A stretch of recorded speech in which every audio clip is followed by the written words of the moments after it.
Well, guys, I think we can all agree on one thing, which is that Elon Musk is the best thing to happen to social media since none other than my dad, Donald Trump. That was made apparent over the last couple of months, but especially this week when he had a pretty amazing exchange with Senator Elizabeth Warren. If you're not familiar with who that is, you may know her as Pocahontas. You may know her as Sitting Bull S. You may know her as Liawatha.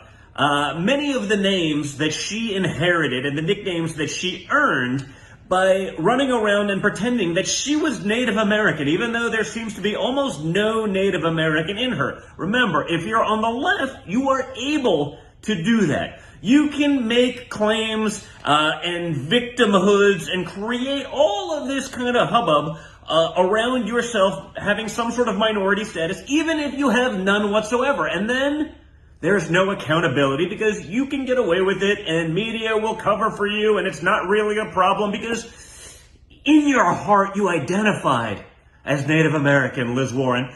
So Pocahontas decided to get in an exchange with Elon Musk. And let's just say she's way, way, way out of her league. She tried saying that Musk is a freeloader.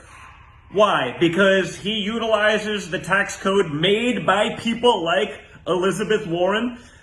Who's created more for the United States? Who's created more jobs, more innovation? Who's paid more in taxes?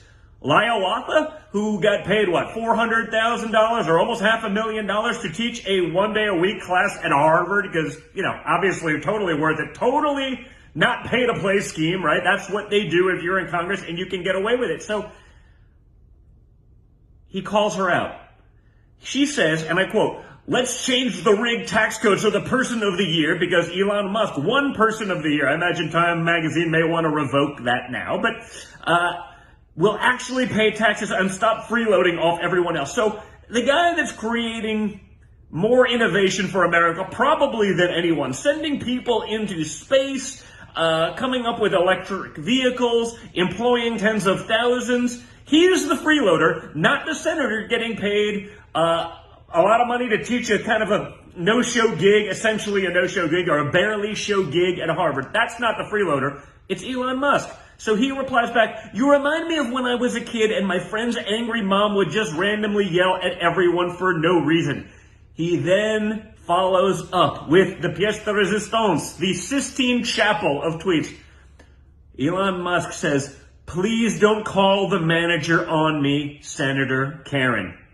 Now, honestly, that one's gonna stick because if anyone exemplifies the Karen mentality in government, it is Elizabeth Warren. So, sorry, Pocahontas, you're no longer going to get to use that name, unfortunately, because it is good and it is effective and people realize just how ridiculous it is that you were able to get away with it. But he destroys her with Senator Karen because truer words have not been spoken. She exemplifies the Karen persona. She is Karen in government with power, and she wants to speak to the manager. Only problem is, she kind of is the manager, isn't she, guys?